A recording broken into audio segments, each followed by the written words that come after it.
Ok, donc maintenant on va passer à la partie donc sur les états modifiés de conscience. Alors je crois que je viens de m'embrouiller. Bon, c'est pas grave, de toute façon ça sera pas visible au moment de la vidéo. Tac tac tac tac. Ok, bon en fait si on va commencer par ça. Donc voilà, maintenant on va parler donc des états modifiés de conscience. On va évidemment articuler donc ce thème, ce terme aussi, avec le langage et avec donc le rapport à la réalité et au réel.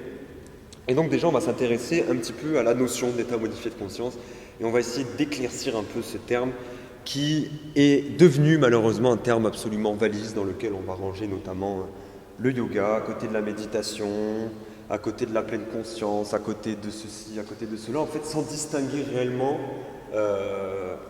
les différents états de conscience modifiés et en faisant un petit peu un amalgame quoi, de tous ces derniers. Donc on va vraiment reprendre un peu à la base. Et voilà. Donc déjà, commençons par dire que la psychologie dominante du XXe siècle, elle s'intéressait majoritairement aux pathologies. Voilà, donc s'intéressait à tout ce qui relevait dit du non normal, du pathologique. En parallèle, des expériences subjectives non ordinaires, vécues par des sujets sains, sont étudiées par bon nombre d'auteurs, qui sont d'ailleurs souvent pluridisciplinaires. On n'a jamais un auteur qui, d'un point de vue purement biologique, s'est concentré à comprendre la chose, et lui, d'un point de vue purement linguistique, et lui, d'un point de vue purement psychologique, pardon.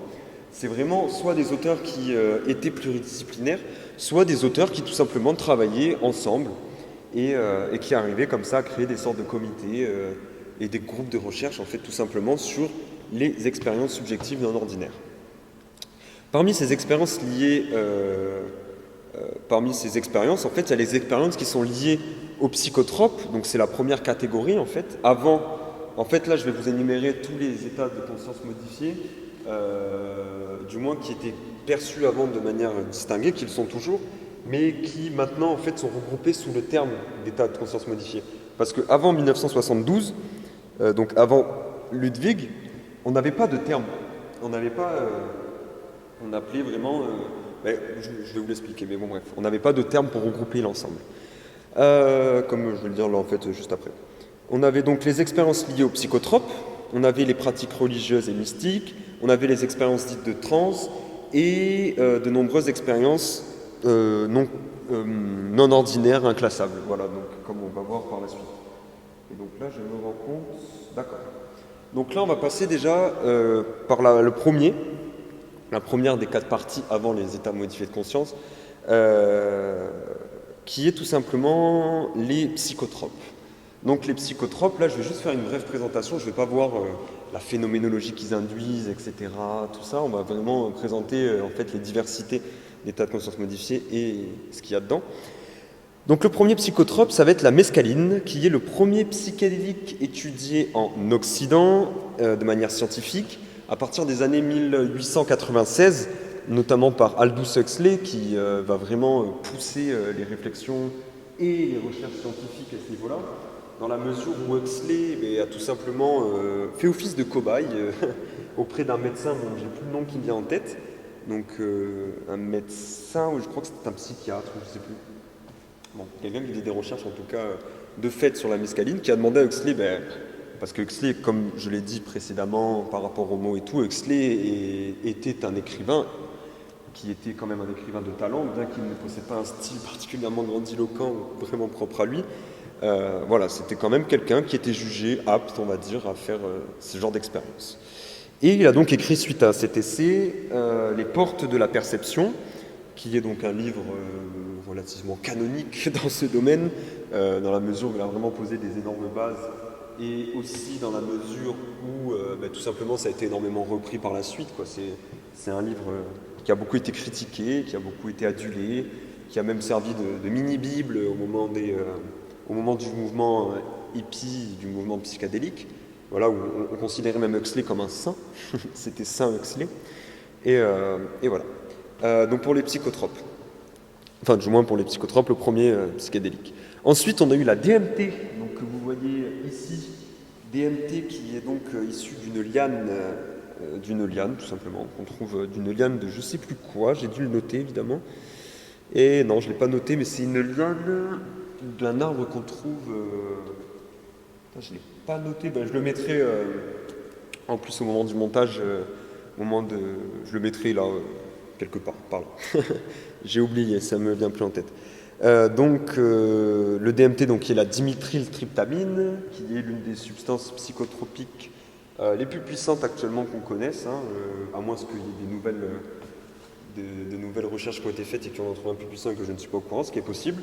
En tout cas, la dimethyltryptamine, donc plus facilement appelée DMT, on comprend pourquoi, et notamment aussi un psychotrope, ou du moins un neurotransmetteur produit par la glande pinéale, en très très faible quantité, vous vous doutez bien, et c'est en fait le psychotrope qui nous permet de rêver. Donc on comprend pourquoi le fait d'en prendre va complètement modifier et remettre en branle, en fait, remettre en question plutôt toute une perception qui était en fait par défaut, tout simplement, inhibée par l'ego, et qui va vraiment mettre du mouvement dans tout ça, étant donné que c'est la molécule du rêve. Bref. Voilà. Ensuite, on a le LSD, qui a été synthétisé en 1943 par Albert Hofmann, voilà. Donc, qui est, je crois, un chercheur suisse, si je ne m'abuse, et qui voilà, a dérivé de l'ergot de seigle, est arrivé au 23 ou au 24e. En fait, on avait un petit peu sur les doigts, sans le savoir, hein, que c'était un psychédélique extrêmement puissant qu'il venait de découvrir. Il s'en était mis dans l'œil pour se gratter l'œil, et en fait, il s'est tapé un énorme trip, vraiment un énorme trip. En fait, c'était le premier humain à se taper un trip sous LSD. Enfin, en tout cas, de manière, enfin, en Occident et d'un point de vue scientifique. Donc après, peut-être qu'il y avait d'autres traditions qui avaient trouvé en fait le moyen de synthétiser le LSD qui en avait pris. Enfin bref. En tout cas, on considère que c'était l'un des premiers humains à vraiment se taper un trip sous LSD, en plus dans son laboratoire. Bon bref, je ne vais pas vous raconter tous les détails, mais ça a été vraiment une grande aventure pour lui. Et en fait, in fine, ça a été extrêmement bénéfique pour lui. Voilà. Donc ensuite, on a la psilocybine en 1959, qui est donc ce petit champignon que vous voyez en bas à gauche, qui fait partie aussi des psychédéliques.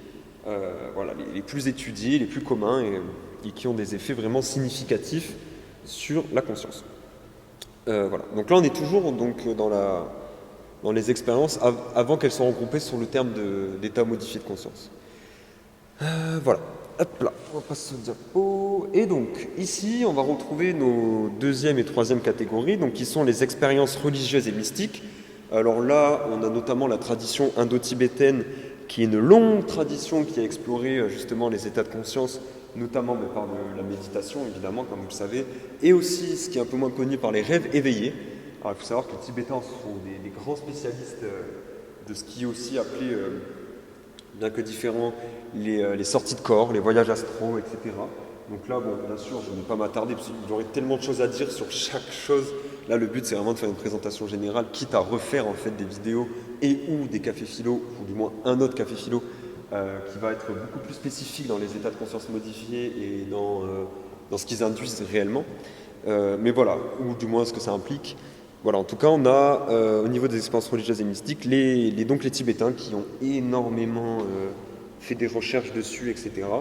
Voilà, tout simplement. On a aussi William James qui a donc fait une méthodologie en première personne, les multiples formes de l'expérience religieuse. Voilà, il a écrit un bouquin à ce niveau-là, que vous pouvez voir ici, donc William James et le bouquin juste à droite. Voilà, ensuite, là c'était vraiment pour les expériences religieuses et mystiques. Donc on a les psychotropes, les expériences religieuses et mystiques. En troisième position, on a la mobilisation du terme de transe en anthropologie. Donc là, j'en ai regroupé 4, il en existe plusieurs.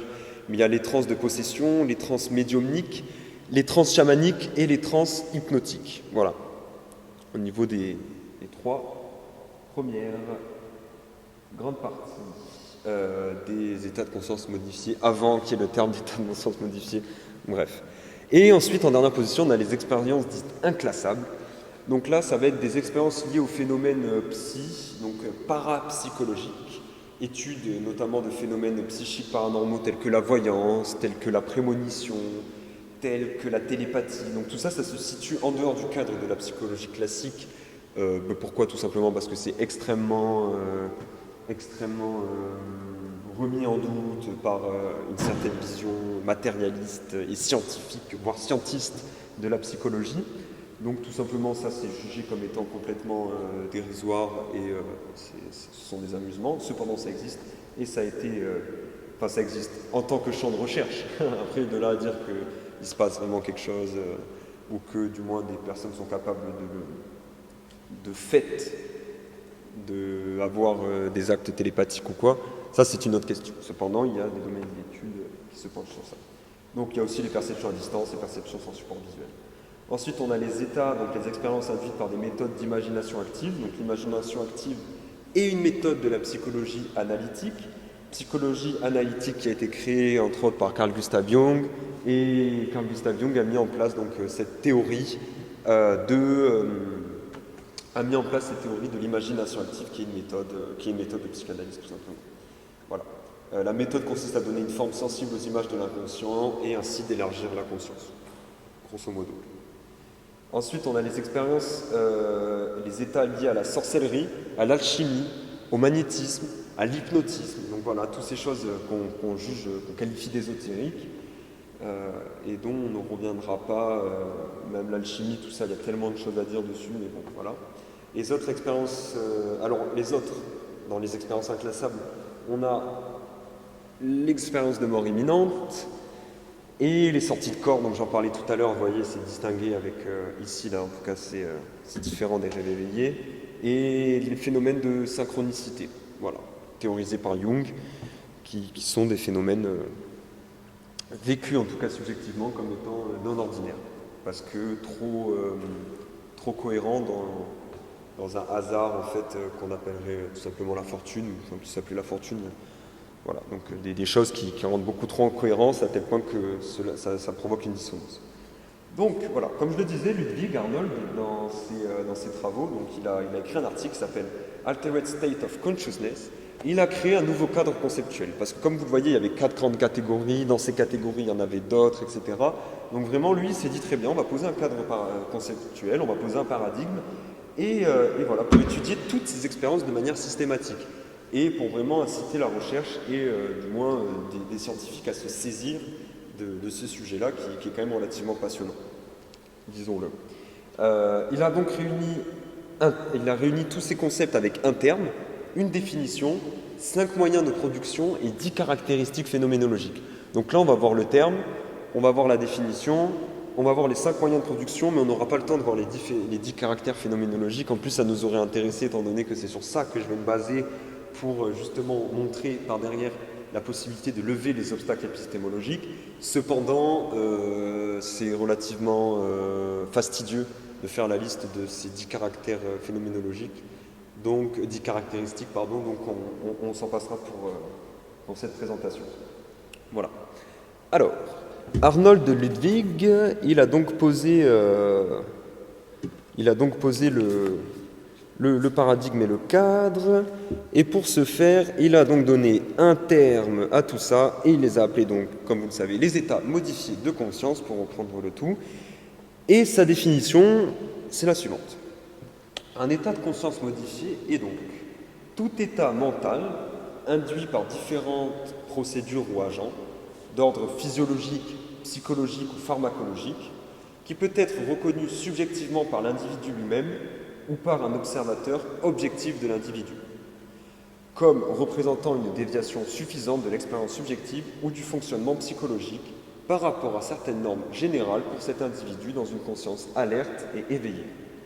Cette déviation suffisante peut être représentée par, donc là on va lister vraiment ce qui caractérise l'état de conscience modifié, par une préoccupation plus grande que d'habitude pour les sensations internes et les processus mentaux, donc vraiment une sorte de recentrement, par des changements dans les caractéristiques formelles de la pensée, voilà, c'est parfaitement clair, et par une altération de l'expérience de la réalité à divers degrés. Donc là, ça l'est un petit peu moins. Mais en gros, il faut partir du principe que les états de conscience modifiés, bien que ça puisse regrouper énormément de choses comme on l'a vu, un état de conscience modifié ne va pas être, par exemple, si je me pince et que donc je ressens une douleur qui vient vraiment, qui est différente en fait de quand je n'ai pas de douleur ou du moins de quand je suis en état d'alerte normal et éveillé, il faut vraiment que ça soit une déviation qui soit suffisante. Donc qu'il y ait vraiment un chamboulement relativement radical à divers degrés de notre mode par défaut, de considérer les choses et de se les représenter. C'est vraiment sur ça en fait qu'il va insister Arnold Ludwig, c'est que là si vous regardez votre définition, il insiste vraiment sur le fait que ça doit représenter une déviation suffisante de l'expérience subjective et que même ça peut être observé d'un point de vue extérieur objectif. Donc il ne suffit pas de dire qu'on est dans un état de conscience modifié pour l'être. En réalité, il faut vraiment ressentir une modification perceptuelle, même au niveau de la pensée, qui soit donc suffisante. Voilà. Donc là, vous avez une petite photo d'Arnold Ludwig. Et après avoir défini le terme, on va maintenant voir donc 5 moyens. Donc là, on va vraiment être dans le côté pratique de la présentation, car ce sont des moyens en fait, que vous allez pouvoir vous derrière vous approprier et faire vos propres expériences. Même si vous allez le voir, je pense que vous avez déjà en fait eu des expériences d'état non ordinaire de conscience. Cependant, là, on va vraiment être extrêmement précis et on a vraiment une taxinomie, une catégorisation qui va être relativement exhaustive au vu des derniers en fait, travaux scientifiques à ce sujet. Donc dans un premier temps, Ludwig il dit que pour modifier donc, notre conscience de manière significative, on peut réduire nos stimulations extéroceptives et ou notre activité motrice. Donc ça consiste en la réduction des entrées sensorielles, donc on va appeler des percepts, et par exemple d'opérer un changement dans les schémas de données sensorielles.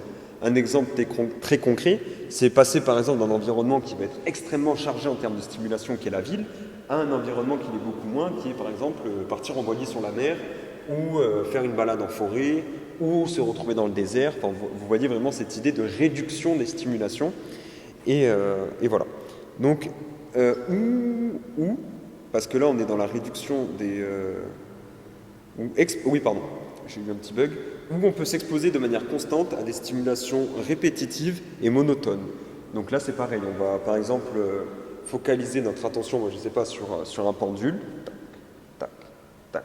Ça va être extrêmement monotone, extrêmement répétitif, à tel point qu'on va se concentrer dessus et faire abstraction, oublier en fait tout le reste, tout simplement, de telle sorte à modifier notre conscience pour rentrer dans un état de concentration accrue.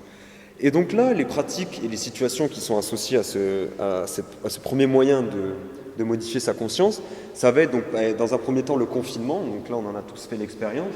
Après, il faut entendre par là confinement vraiment dans une pièce où on ne va pas être confinement presque du point de vue de la torture militaire en fait. C'est pas un confinement, on est à la maison, on regarde la télé, on est sur Netflix, on fait tout un tas de choses, on fait du sport, on lit, etc. Alors là, certes, on est confiné, il y a une réduction des stimulations. Cependant, ça ne va pas être suffisant pour provoquer un état de conscience modifié, dans la mesure où on parle vraiment d'un confinement très extrême. Bref. Ensuite, on a la déprivation sensorielle expérimentale. Donc, pourquoi déprivation et non pas privation? Tout simplement parce qu'une déprivation, c'est quand on vous prive de quelque chose qui était omniprésent avant. La vue, le toucher, l'ouïe, etc. Ça, c'est des choses qu'on a toujours eues. Si bien que si on nous les enlève, eh bien, ça sera une déprivation et non pas une privation. Bref. Déprivation sensorielle expérimentale. Donc là, c'est notamment, on vous attache les mains, on vous attache les pieds, on les met dans un seau d'eau, les pieds. On vous cache la vue. Pareil pour l'audition. Éventuellement, on vous met quelque chose au niveau du nez pour que vous ne puissiez rien sentir. Et vous êtes comme ça, laissé suspendu avec les pieds dans l'eau. Comme ça, vous n'avez pas vraiment de rapport à la gravité. Vous êtes suspendu comme ça dans le vide. Et donc, c'est ce qu'on appelle une déprivation sensorielle expérimentale. Ça peut aussi être dans des gros caissons où on est allongé dans l'eau, dans un liquide flottant. Pareil, on ne va rien entendre, etc. Ça, franchement, j'ai jamais fait l'expérience, mais je pense que ça doit être quelque chose de sacrément déroutant. Voilà, il y a d'ailleurs un film sur ça qui s'appelle donc Au-delà du réel. Voilà, je ne connais ni l'auteur ni rien, mais bon, bref, tapez film Au-delà du réel, c'est excellent, vraiment, c'est un film excellent qui m'a été conseillé par l'un de mes professeurs de philosophie que je remercie. et qui est tout simplement un film où des chercheurs pratiquent ça, donc la privation sensorielle expérimentale, et arrivent à des résultats assez étonnants. Bon, bien sûr, c'est un film, c'est une fiction, mais ça reste néanmoins très intéressant. Ensuite, on a donc l'hypnose, la déprivation sociale, donc les états hypnagogiques, donc ça c'est les états avant de dormir, les états hypnopompiques, ça c'est au réveil. Voilà, on a même somnambulisme ou l'ennui extrême qui peut rentrer dans ces cadres-là. Donc voilà, si vous voulez déjà procéder à une modification de votre état de conscience par une réduction des stimulations hétéroceptives, vous avez donc toutes ces possibilités. Il y aura un tableau après qui va toutes les résumer à la fin. Voilà. Deuxième inducteur d'état de conscience modifié, ça va être l'augmentation, cette fois-ci, des stimulations extéroceptives et ou de l'activité motrice et ou des émotions. Donc là, c'est une excitation mentale qui va être liée à une surcharge sensorielle qui va entraîner des excitations émotionnelles ou beaucoup de fatigue, tout ça. Donc là, c'est un peu l'inverse en fait, de ce qu'on a vu, mais ça reste une méthode en fait. Et donc les situations et les pratiques qui sont reliées, ça va être notamment l'interrogatoire par la torture, la contagion émotionnelle qu'on peut trouver notamment dans les stades de foot, la marche sur le feu, dont nous avons pratiqué avec les amis, le rite de passage, la transe religieuse de conversion ou de guérison, les rites de possession par un esprit, les transes chamaniques et prophétiques avec les rituels tribaux. Donc là, ça va être des avec des gros tambours, avec vraiment des personnes qui crient, une augmentation très, très prononcée de toutes les stimulations extéroceptives. Voilà. Les rituels tribaux, là j'ai dit pause sonore, très mauvais réflexe. Les rituels tribaux, les trans orgiagiques, mal à le dire, donc les rites sataniques, les trans extatiques, notamment les derviches, là, c'est ceux qui tournent sur eux-mêmes avec je ne sais plus trop quel est leur... je crois que c'est de la tradition juive. C'est assez impressionnant à voir parce qu'ils tournent vraiment sur eux-mêmes pendant extrêmement longtemps. Donc là, on se doute qu'ils rentrent dans un état de conscience modifié, mais dû à notamment un phénomène physique qui va être la tête qui tourne, etc. C'est vraiment impressionnant. Donc ça s'appelle les derviches. Voilà, la sexualité prolongée, donc ça revient avec les trans sataniques, les trans hyper-alertes et la possession, voilà, je l'ai déjà dit. Donc là, vraiment, dans tous ces cas de figure que je vous ai dit, il va y avoir une augmentation très significative de l'émotion, des stimulations, des perceptions, etc. Et c'est donc le deuxième inducteur. Troisième inducteur, on a l'augmentation de l'état d'alerte et de l'activité mentale.